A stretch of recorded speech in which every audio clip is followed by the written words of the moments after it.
Gandang tanghali po kabayan. Andito po tayo sa ating alaga. Ito yung ating alagang baboy na native kabayan. Ayan po kabayan yung ating alaga.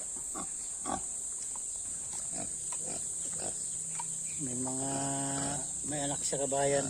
7 piraso. Ang piraso yung kabayan yung anak niya.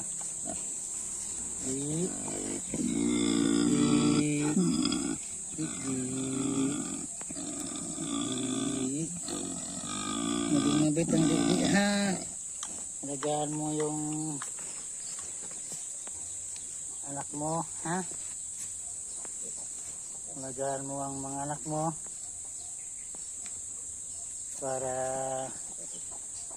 lumaki sila ng maayos.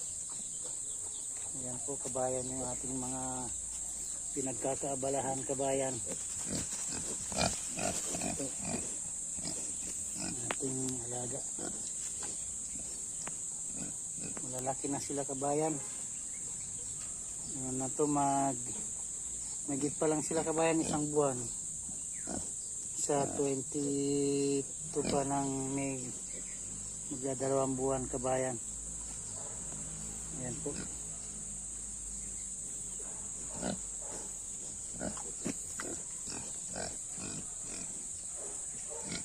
Magandang tanghali po sa inyo mga kabayan. At pupuntahan din natin kabayan yung ating mga alaga na iba. Kabayan. Sobrang init kabayan.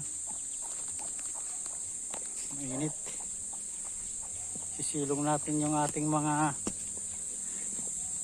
kambing doon kabayan kasi +12 na kabayan. Puntahan natin doon kabayan. Andoon sila doon kabayan. Sobrang init.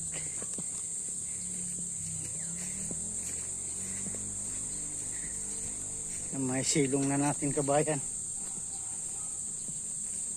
Kawawa naman yung ating mga alaga.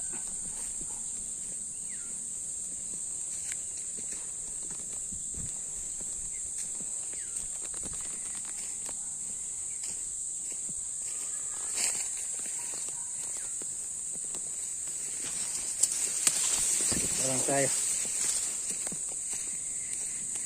Ang kabayan yung isang alaga natin.